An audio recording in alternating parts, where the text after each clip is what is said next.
Assalamualaikum warahmatullahi wabarakatuh. Saya Muhammad Indrawan ingin sedikit menjelaskan tentang Sultan Syariansah.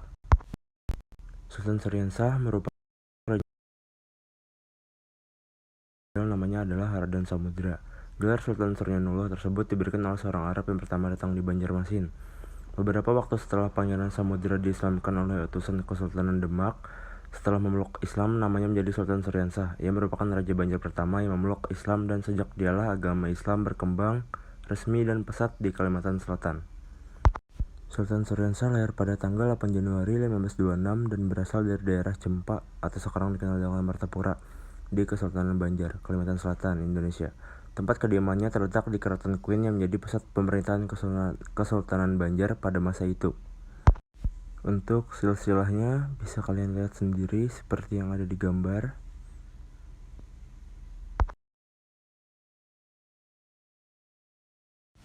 Latar belakang keluarga, Sultan Syariansah adalah anak keempat dari Sultan Mustawin Billah II bin Sultan Tamjidillah I. Dia memiliki 4 orang saudara kandung dan 9 orang saudara tiri. Pendidikan dan pelatihan awal saat masih muda, Sultan Syariansah belajar ilmu agama dan bahasa Arab. Setelah itu dia mendapatkan pendidikan politik dan militer yang dianggap penting bagi seorang calon penguasa pada masa itu. Awal mula memeluk agama Islam. Berdasarkan sejarah, Sultan Syariansah memeluk agama Islam dibantu oleh Khatib Doyan pada tahun 1921. Datanglah seorang tokoh ulama besar dan kerajaan Demak bernama Khatib Doyan yang ke Banjar untuk mengislamkan Raden Samudra beserta sejumlah kerabat istana. Sesuai dengan janji semasa pertentangan antara kerajaan negara Daha dan kerajaan Banjar. Khatib Doyan merupakan keturunan Sunan Gunung Jati dari Cirebon, Jawa Barat. Ia menyampaikan syiar-syiar Islam dengan kitab pegangan, surat layang, kalimah sada di dalam bahasa Jawa. Ia seorang ulama dan pahlawan yang telah mengembangkan dan menyebarkan agama Islam di kerajaan Banjar.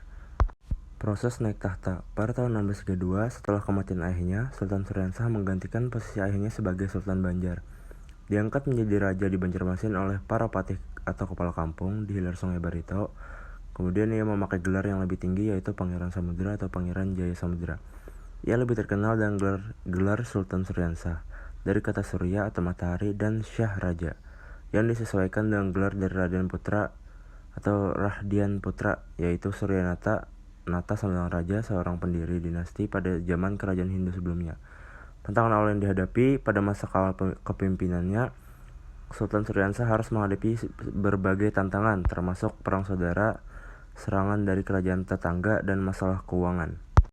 Untuk sistem pemerintahannya bisa kalian lihat sendiri seperti ada yang digambar. Di situ terpampang jelas sistem pemerintahannya. Kebijakan dan keputusan penting. Salah satu kebijakan penting yang diambil oleh Sultan Syariansah adalah mendukung penyebaran agama Islam di wilayah Banjar. Dia juga membangun monumen seperti Masjid Raya Sabilah Mutadin. Hubungan dan masyarakat dan bangsanya memiliki hubungan yang baik dengan rakyatnya. Dia juga mengembangkan perdagangan dan menciptakan lapangan kerja bagi penduduk setempat. Untuk prestasinya bisa kalian lihat di situ, sangat banyak sekali. Sultan Syariansah meninggal pada tanggal 16 Oktober 1662 dan dimakamkan di kompleks pemakaman Keraton Kota Martapura. Warisan Sultan Syariansah berlanjut hingga masa modern. Dia diperingati sebagai tokoh besar di Kalimantan Selatan dan warisannya masih dapat dilihat dalam berbagai aspek kehidupan masyarakat Banjar. Sultan Syariansah sebagai pendiri Kesultanan Banjar membawa perubahan signifikan dalam sejarah Kalimantan Selatan. Mulai kepemimpinannya, ia mengukir warisan politik, ekonomi, dan budaya yang memperkuat identitas kesultanan. Dalam konteks agama Islam, Sultan Syariansah memainkan peran penting dalam penyebaran dan penguatan ajaran Islam di wilayah Kesultanan Banjar. Kontribusinya terlihat melalui pembangunan masjid dan lembaga pendidikan Islam. Terima kasih atas perhatiannya. Wassalamualaikum warahmatullahi wabarakatuh.